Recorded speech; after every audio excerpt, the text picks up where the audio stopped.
Date आज 31 मार्च 2023। ये सब टॉपिक डिस्कस करेंगे इस क्लास में। फर्स्ट टॉपिक है वेमनाद लेक। ये इसमें स्पेलिंग मिस्टेक है, यहाँ पे एन के बाद आप ए लगा लो, VEMBANAD, वेमनाद लेक। ये प्रीलिम्स के लिए इंपॉर्टेंट है। ये रिसेंटली न्यूज में इसलिए है, जो NGT है, नेशनल ग्रीन ट्राइब्यूनल, ये क्या है? देखो, ये एक स्टैट्यूटरी ऑर्गेनाइजेशन है और क्वासी जुडिशियल बॉडी है, क्वासी जुडिशियल बॉडी। ये देखो, जैसे आप कोर्ट में अपना डिस्प्यूट निपटाने के लिए जाते हो, ऐसे ही ये अगर कोई इन्वायरमेंट से रिलेटेड टॉपिक है उसके बारे में ये केसेस सुनती है। इसमें जाके आप केस फाइल कर सकते हो इन्वायरमेंट रिलेटेड। ये 2010 में एक्ट पास करके बनाई गई थी, नेशनल ग्रीन ट्राइब्यूनल एक्ट 2010, उसके द्वारा। तो एक स्टैट्यूटरी यानी कि सांविधिक संस्था है। इसने अभी देखो 10 करोड़ रुपए की पेनल्टी लगा दी है केरल गवर्नमेंट पे, 10 करोड़ रुपए की। क्यों?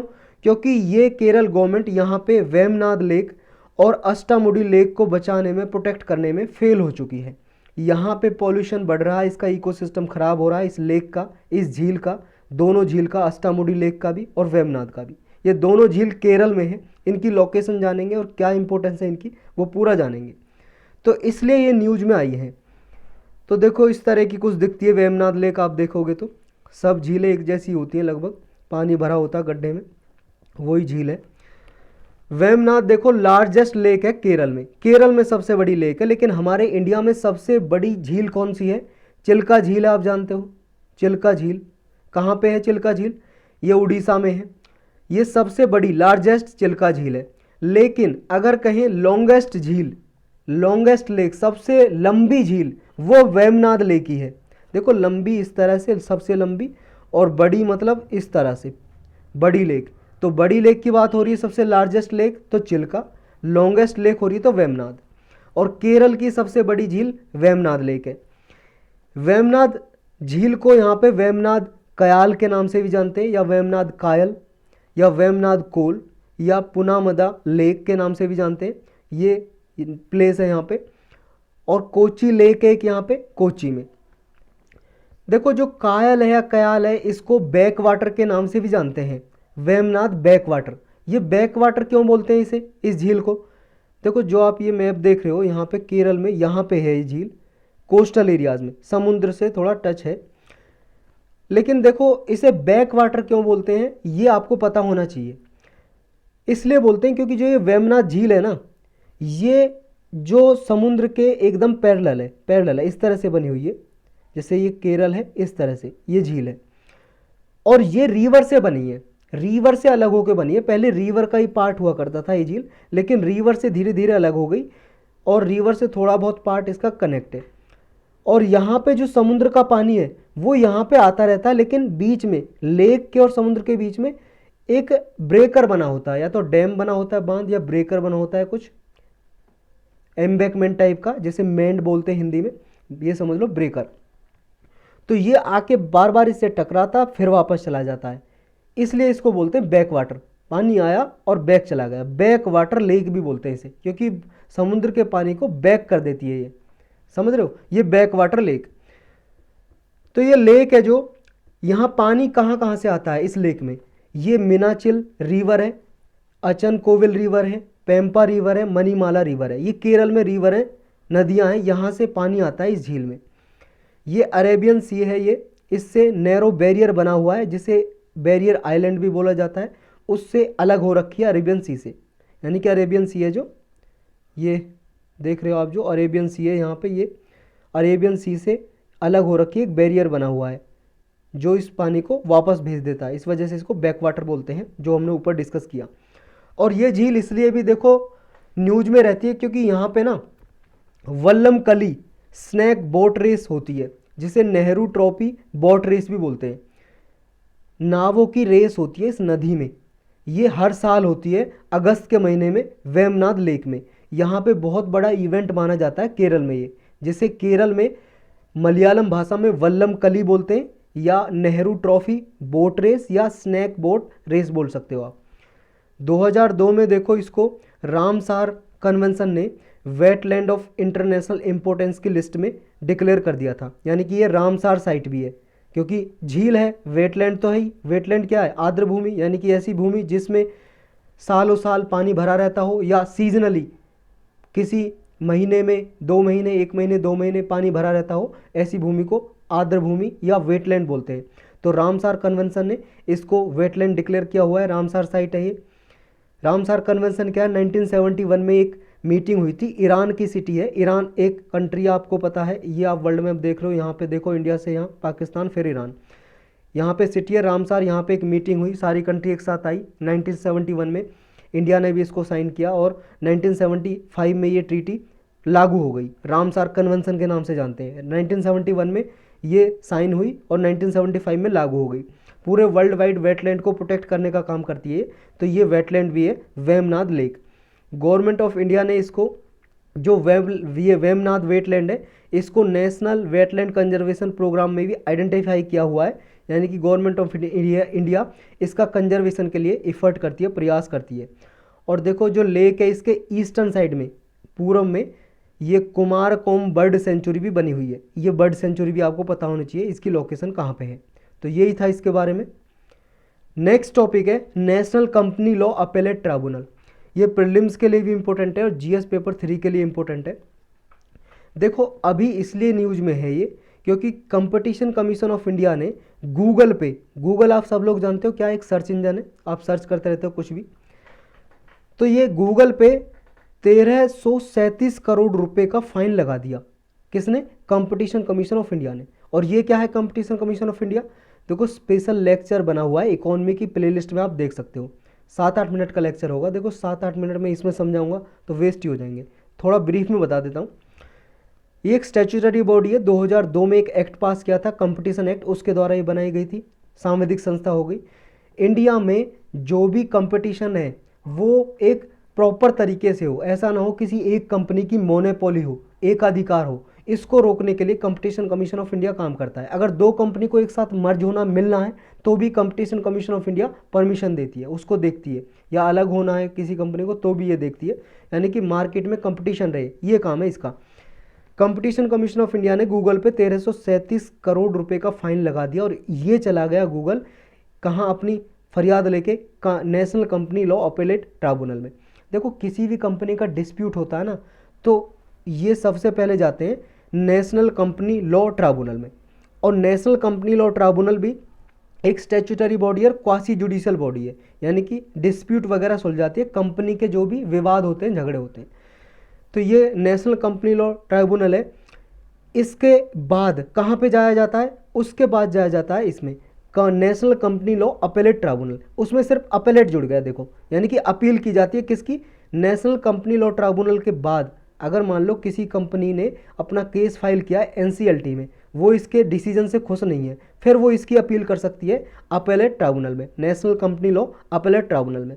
ये 2013 का जो कंपनीज एक्ट है उसके सेक्शन 410 में ये रजिस्टर है।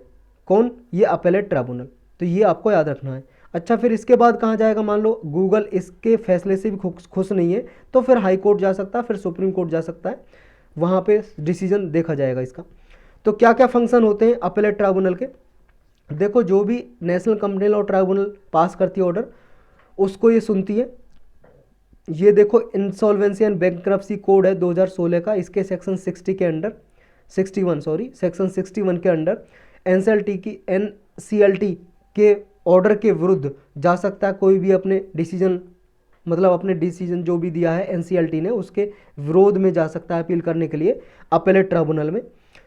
जो भी डिस्प्यूट है कंपनी से रिलेटेड या कंपटीशन कमीशन ऑफ इंडिया से रिलेटेड जो डिसीजन पास किया, इसके विरुद्ध जो भी जाना है किसी को, इसमें जा सकता है अपेलेट ट्राइब्यूनल में।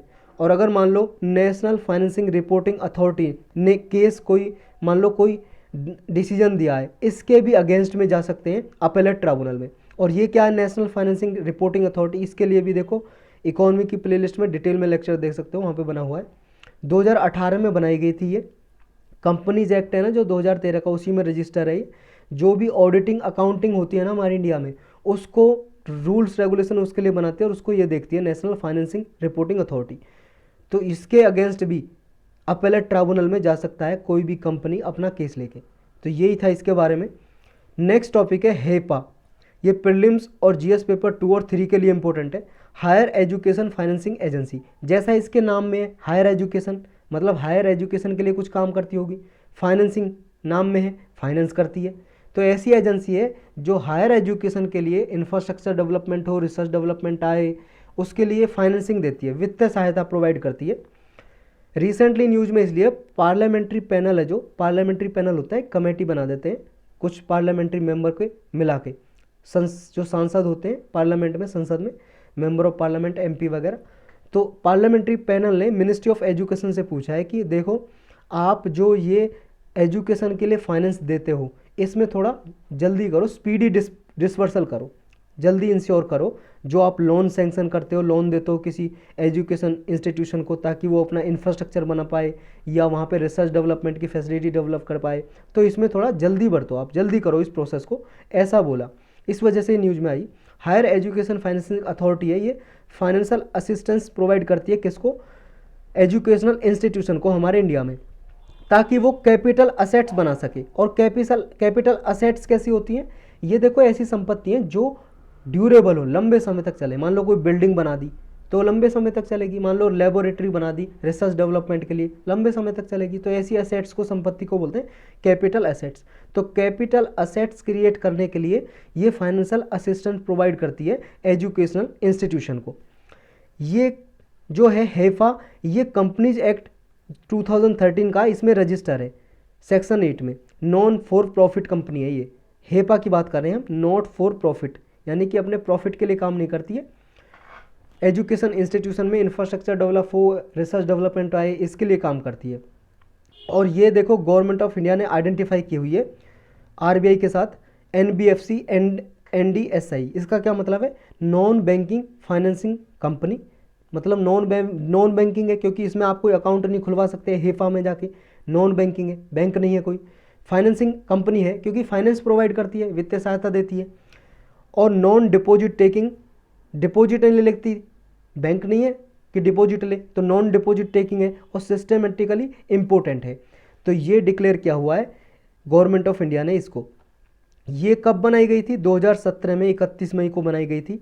और किस किस ने मिलकर बनाया है, मिनिस्ट्री ऑफ एजुकेशन और कैनरा बैंक, इन दोनों ने मिलकर बनाया है। मिनिस्ट्री ऑफ एजुकेशन की इसमें 90.91% भागीदारी है और कैनरा बैंक की 9.09% भागीदारी है, पार्टिसिपेशन है, इक्विटी पार्टिसिपेशन। तो दोनों ने मिलकर बनाया। ये दोनों आपको याद रखने कि हेफा को किस किस ने मिलकर बनाया, कौन है इसका ऑनर, मालिक। मिनिस्ट्री ऑफ एजुकेशन, शिक्षा मंत्रालय और कैनरा बैंक, दोनों इसके मालिक हैं, इनका जॉइंट वेंचर है। ऑब्जेक्टिव क्या है इसका, लक्ष्य है हेफा का, वही ऑब्जेक्टिव है जो हमने ऊपर डिस्कस किया, जैसे आईआईटी है, Indian Institute of Technology, triple IIT है, एनआईटी है, आईआईएससी है, National Institute of Technology, Indian Institute of Science, AIIMS है, All India Institute of Medical Science. इन सब को क्या है, ग्लोबल रैंकिंग इनकी ज़्यादा बढ़े, टॉप रैंकिंग इंस्टीट्यूशन बढ़े, इनमें डेवलपमेंट आए, इनके लिए इंफ्रास्ट्रक्चर डेवलपमेंट हो, इंप्रूवमेंट हो, R&D करें, रिसर्च एंड डेवलपमेंट, ये इसका टारगेट है मेनली। तो ये फाइनेंसिंग करती है एजुकेशन इंस्टीट्यूशन को, ये आपको याद रखना है। नेक्स्ट टॉपिक है ग्लोबल विंड एनर्जी काउंसिल। ये प्रीलिम्स के लिए भी इंपॉर्टेंट है और जीएस पेपर 3 इन्वायरमेंट से रिलेटेड टॉपिक। जैसा इसके नाम में आ रहा है विंड एनर्जी, यानी कि हवा से बनने वाली एनर्जी, ऊर्जा या बिजली, उसको ये प्रमोट करती है पूरे world wide, global world energy council. अभी इसने रिपोर्ट दी अपनी, इस रिपोर्ट में कहा है कि इंडिया ना विंड एनर्जी में आने वाले समय में एक बहुत बड़ा मेजर प्लेयर इमर्ज होगा, यानी कि बहुत बड़ा विंड में योगदान देगा, विंड एनर्जी में आने वाले टाइम में, अगर इंडिया कुछ एफर्ट करता है, कुछ मेजर्स लेता है विंड एनर्जी को प्रोड्यूस करने में। ये देखो एक मेंबर बेस्ड ट्रेड एसोसिएशन है, ग्लोबल विंड एनर्जी काउंसिल की बात कर रहे हैं हम।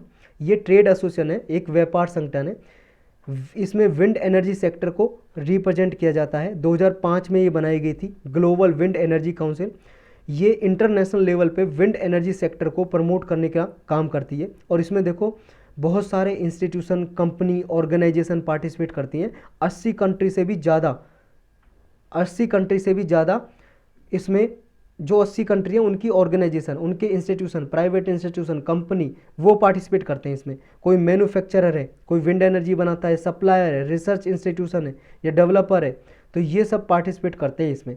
या नेशनल विंड एसोसिएशन है, कोई रिन्यूएबल एसोसिएशन है, इलेक्ट्रिसिटी प्रोवाइडर है, फाइनेंसिंग कंपनी है, कोई इंश्योरेंस कंपनी है, सब पार्टिसिपेट करते हैं ग्लोबल विंड एनर्जी काउंसिल में। ये इसके सब मेंबर हैं। इसका हेडक्वार्टर कहाँ पे? बेल्जियम में, ब्रुसेल्स में है इसका हेडक्वार्टर। बेल्जियम यूरोप में एक कंट्री है और वहाँ पे बेल्जियम की कैपिटल है ब्रुसेल, वहाँ पे इसका हेडक्वार्टर है। इसका मिशन क्या है ग्लोबल विंड एनर्जी काउंसिल का? यही है इसका कि ज़्यादा से ज़्यादा विंड पावर को प्रमोट किया जाए। विंड पावर एक सस्टेनेबल कॉस्ट इफेक्टिव सोर्स बने एनर्जी का। ये रिसर्च करती रहती है विंड के रिगार्डिंग, मार्केट इंटेलिजेंस प्रोवाइड करती है कंट्रीज़ को और सपोर्ट करती है कि विंड एनर्जी के लिए पॉलिसी बनाए वो और ज़्यादा से ज़्यादा विंड एनर्जी को प्रोड्यूस किया जाए।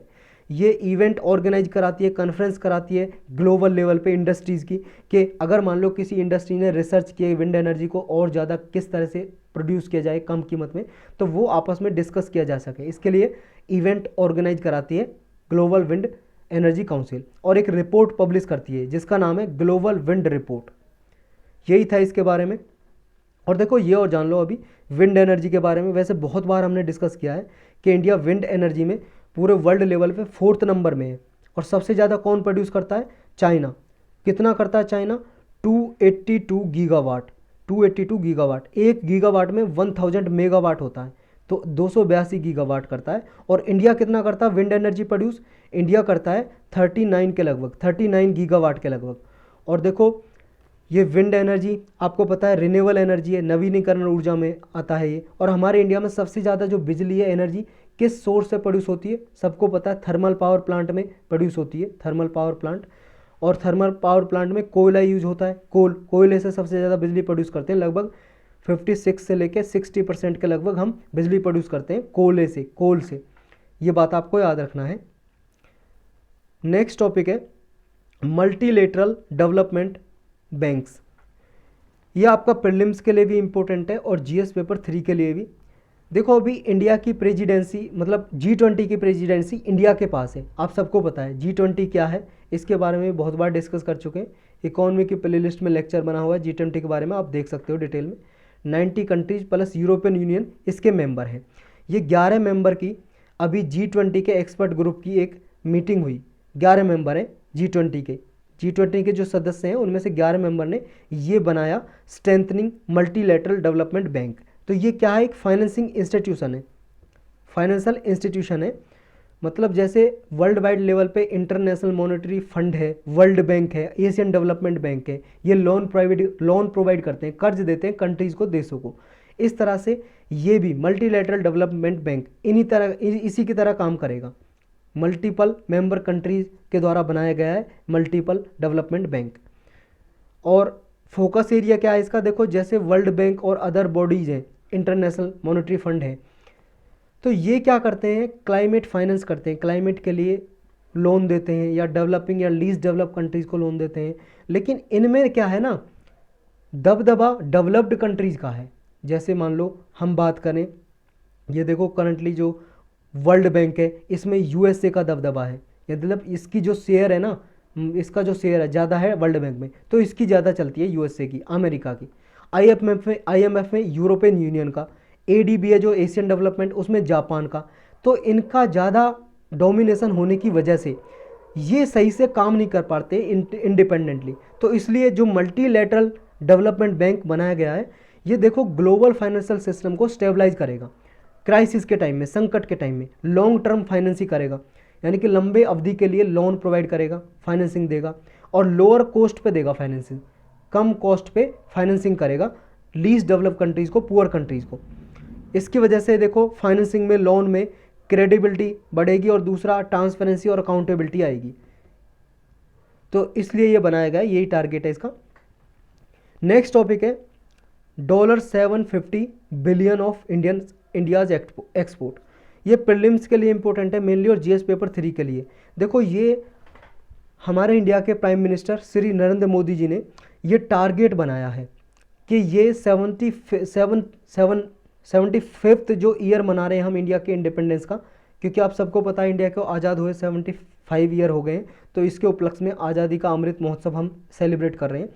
तो इस उपलक्ष्य में ही इंडिया $750 बिलियन का एक्सपोर्ट टारगेट अचीव करना चाहता है। ये टारगेट रखा है कि ये टारगेट हम अचीव करें, हम जो 75th ईयर मना रहे हैं हम, इसके साथ साथ हम 750 बिलियन डॉलर का जो एक्सपोर्ट टारगेट है वो अचीव करें। मतलब जो हम निर्यात कर रहे हैं, एक्सपोर्ट कर रहे हैं, वो हमारा उससे हम जो डॉलर कमाए वो 750 बिलियन डॉलर कमाए।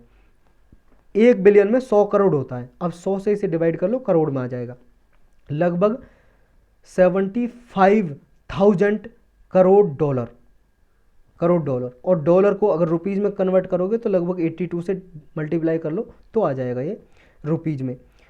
तो इंडिया का अभी है कितना एक्सपोर्ट, देखो 2021-22 में इंडिया का गुड्स और सर्विसेज का एक्सपोर्ट रहा है, गुड्स मतलब माल वस्तुएं हमने बेची हैं 422 बिलियन डॉलर की, और 254 बिलियन डॉलर का हमारा सर्विस एक्सपोर्ट रहा है। तो इन टोटल इनको मिला दें तो लगभग हमारा 600 कितना हो गया, 676 बिलियन डॉलर का हमने एक्सपोर्ट किया है। इसको बढ़ाना है कितना, 750 बिलियन डॉलर तक। इंडिया सबसे ज़्यादा एक्सपोर्ट कौन सी कंट्री को करता है, यूएस को, अमेरिका को 18% शेयर, उसके बाद यूएई 6%, फिर चाइना 5%, फिर बांग्लादेश। इंडिया का टारगेट है कि 2030 तक आते आते 2 ट्रिलियन डॉलर एक्सपोर्ट करें हम, ये टारगेट है। तो ये टारगेट आपको याद करने हैं। नेक्स्ट टॉपिक है बिटुमिन फ्रॉम हस्क। ये प्रीलिम्स के लिए इंपॉर्टेंट है और जीएस पेपर 3 इन्वायरमेंट के लिए भी। Ministry of road transport and highways ने ये कहा है कि देखो हम बिटुमिन बनाएंगे किससे, हस्क से। हस्क क्या, राइस हस्क, जैसे जो फसल है ना, फसल का जो वेस्ट बच जाता है क्रॉप का, वो हस्क बोलते हैं लगभग। मेनली जो राइस हस्क होता है ना वो होता है, राइस हस्क का मतलब राइस का, चावल का बुरादा। जो चावल होता है निकलने से पहले कवर में ढका होता है, वो कवर ब्राउन सा कवर निकाल दिया जाता है, उसका येलो टाइप का सा होता है, कुछ लाइट येलो, तो कवर निकाल दिया, वो रह गया हस्क बोलते हैं उसे, राइस हस्क या बुरादा बोल सकते हो आप। तो उससे क्या है, जो ये एग्रीकल्चर वेस्ट बचता है जैसे राइस हस्क, इससे बिटुमिन बनाया जा सकता है। और बिटुमिन यूज होता है रोड बनाने में, जो रोड बनते हैं वो बनाने में। तो इसकी वजह से अगर हम राइस हस्क को राइस हस्क से या एग्रीकल्चर वेस्ट से बिटुमिन बनाएंगे और उसे रोड बनाने में काम में लेंगे, तो लगभग एनुअली 30,000 करोड़ रुपए हम बचा सकते हैं अपने इंपोर्ट से। क्योंकि हम 30,000 करोड़ का जो बिटुमिन बाहर से इंपोर्ट करते हैं, आयात करते हैं दूसरे देशों से, वो हम अगर यहीं पे प्रोड्यूस करें एग्रीकल्चर वेस्ट से, क्योंकि एग्रीकल्चर वेस्ट तो है ही, वो वेस्ट हो गया कृषि से, तो उसको हम यूज कर लें बिटुमिन बनाने में, तो हमारा इतना फ़ायदा होगा 30,000 करोड़ का। देखो ये है बिटुमिन, इस तरह का जो ब्लैक ब्लैक देख रहे हो आप, जो रोड पे देखो काला काला सा बिछाया जाता है ना रोड के ऊपर, वो ये बिटुमिन। तो ये bitumen thick low grade crude oil होता है, क्रूड ऑयल से बनता है ये, मेनली एग्रीकल्चर वेस्ट से भी बना सकते हैं, और कच्चा तेल से, क्रूड ऑयल से, जिससे पेट्रोलियम डीजल बनते हैं। जनरली इसमें क्या होता है, बिटुमिन में एस्फाल्टीन रेजिन होता है इसमें, तो ये याद रखना क्या होता है इसमें, एस्फाल्टीन रेजिन। और ये फॉसिल फ्यूल का कंपोनेंट होता है, ऑयल सैंड से जो बनता है। बिटुमिन जाना जाता है वाटर प्रूफिंग कंडीशन की वजह से, वाटर प्रूफ होता है, मतलब पानी से जल्दी से नुकसान नहीं पहुंचाता, और अधेसिव प्रॉपर्टी होती है इसमें। अधेसिव का मतलब जल्दी चिपक जाता है, स्टिकी प्रॉपर्टी होती है। यही था इसके बारे में। नेक्स्ट टॉपिक है ब्लेंडेड फाइनेंस। ये प्रीलिम्स के लिए भी इंपॉर्टेंट है और जीएस पेपर 3 के लिए, मेंस के लिए। देखो ब्लेंड का मतलब होता है मिक्स करना, मिलाना। तो ब्लेंडेड फाइनेंस का मतलब क्या होगा, ये ऐसा फाइनेंसिंग मैकेनिज्म है जिसमें पब्लिक, प्राइवेट और फिलैंथ्रोपिक फंड्स एक साथ कंबाइन हो जाएं और फिर वो सोशल और इन्वायरमेंटल प्रोजेक्ट को सपोर्ट करें।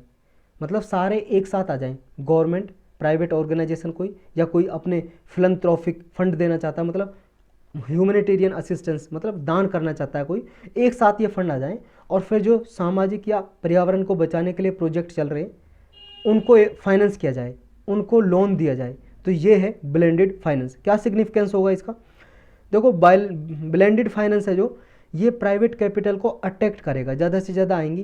क्योंकि अभी देखो जिन प्रोजेक्ट को फाइनेंस करने में डिफ़िकल्टी फेस करनी पड़ती है, तो आसानी से उन्हें फाइनेंस किया जा सकेगा, लोन दिया जा सकेगा। ऐसे प्रोजेक्ट जो सस्टेनेबल डेवलपमेंट गोल को हासिल करने में अपना योगदान दे रहे हैं, सोशल या इन्वायरमेंटल ऑब्जेक्टिव हासिल करने में अपना योगदान दे रहे हैं, तो इससे ज़्यादा से ज़्यादा फाइनेंशियल रिटर्न भी जनरेट किया जा सकेगा इन्वेस्टर के लिए, और फाइनेंस किया जा सकेगा ब्लेंडेड फंड के द्वारा। इसका एग्जाम्पल है, देखो ब्लेंडेड जो फाइनेंस है, sustainable access to market and resources for innovation delivery of health care, shortcut में समृद्ध या समृद्ध। समृद्ध नाम का एक ब्लेंडेड फाइनेंस है।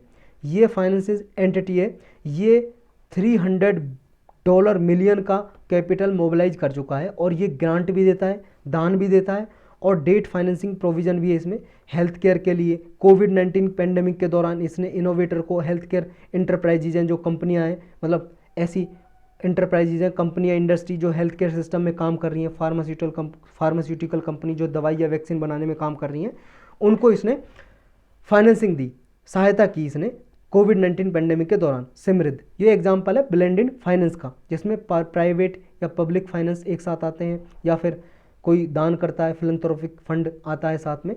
इस तरह से समृद्ध बना हुआ एक फंड, फाइनेंस, ब्लेंडेड फाइनेंस। तो ये याद रखना आपको इसमें। ये स्कीम जो लॉन्च की गई है ना, ब्लेंडेड फाइनेंस, इस तरह की स्कीम इंडियन गवर्नमेंट ने और यूएसएड और रॉकफेलर फाउंडेशन ने मिलकर लॉन्च की थी। ये इस तरह की स्कीम जो ये है समृद्ध की बात कर रहे हैं हम। इंडियन गवर्नमेंट और यूएसएड क्या है? यूनाइटेड स्टेट्स की, अमेरिका की बात कर रहे हैं। अमेरिका की एक एजेंसी है, इंटरनेशनल एजेंसी। ये क्या काम करती है? ये इंटरनेशनल डेवलपमेंट के लिए असिस्टेंस प्रोवाइड करती है। United States Assistance for International Development Agency है, United States Agency for International Development. और रॉकफेलर फाउंडेशन क्या है? ये भी अमेरिका की एक प्राइवेट एजेंसी है। ये 1913 में बनाई गई थी, रॉकफेलर फाउंडेशन। ये फाइनेंसिंग वगैरह या इंटरनेशनल प्रोजेक्ट को सहायता देती है, रॉकफेलर फाउंडेशन। और यूएसएड बनाई गई थी 1961 में। इसका हेडक्वार्टर वाशिंगटन डीसी में, यूएसएड का। रॉकफेलर फाउंडेशन न्यूयॉर्क में 1913 में बनाया गया था इसको। यही टॉपिक थे आज के, ख़त्म हो गए। अच्छा, कुछ ऐसे टॉपिक जो लास्ट ईयर न्यूज़ में थे उन्हें डिस्कस कर लेते हैं। एक दो टॉपिक हैं और कुछ इस साल भी न्यूज़ में रहे हैं। देखो, एक ना बुक है, बुक भी पूछ ली जाती है कभी कभी यूपीएससी में, वरना पीसीएस के एग्जाम में बहुत बार पूछी जाती हैं। एक बुक का नाम है कौन है भारत माता। कौन है भारत माता, मतलब who is mother of India, mother India, who is mother India. ये बुक किसने लिखी है? ये बुक लिखी है पुरुषोत्तम अग्रवाल ने। पुरुषोत्तम अग्रवाल ने। ये बुक बहुत ही न्यूज़ में है। ये बुक का आपको नाम तो याद रहेगा, कौन है भारत माता, इसके राइटर का नाम याद होना चाहिए, पुरुषोत्तम अग्रवाल।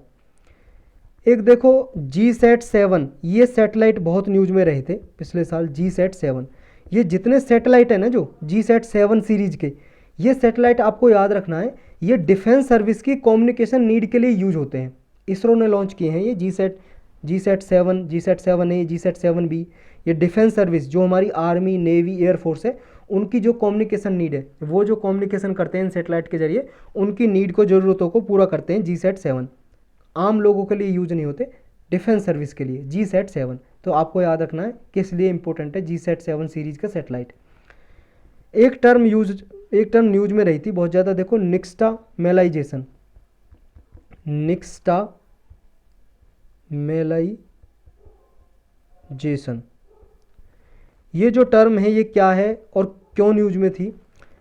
देखो, माया सिविलाइजेशन के लोग थे ना, जो माया सभ्यता, जैसे हड़प्पा सभ्यता के बारे में आपने पढ़ा, हड़प्पा सिविलाइजेशन, ऐसे माया सिविलाइजेशन रहती थी उसी टाइम पे। लगभग जो हड़प्पा सिविलाइजेशन थी उससे भी पहले, उसी टाइम पे 5-6 हज़ार साल पहले। कहाँ पे रहती थी ये? कहाँ पे रहते थे माया सभ्यता के लोग? ये देखो यहाँ पे, सेंट्रल अमेरिका और मेक्सिको, ये जो है अमेरिका, सेंट्रल अमेरिका, मेक्सिको, ये वाला जो प्लेस है, यहाँ पे माया सभ्यता के लोग रहा करते थे। तो जो निक्स्टामेलाइजेशन है, ये प्रोसेस यूज करते थे माया सिविलाइजेशन के लोग। ये एक प्रोसेस है निक्स्टामेलाइजेशन का, जो माया सभ्यता के लोग यूज करते थे। तो क्या प्रोसेस है? ये केमिकल प्रोसेस है। इसमें क्या करते थे माया सभ्यता के लोग? मक्का उगाते थे, मेज। मक्का जो भुट्टा बोलते हो आप कभी, जिससे पॉपकॉर्न बनता है, वही मेज की बात कर रहे हैं। तो मेज ये उगाते थे, ग्रो करते थे, और मेज में एक केमिकल प्रोसेस करते थे।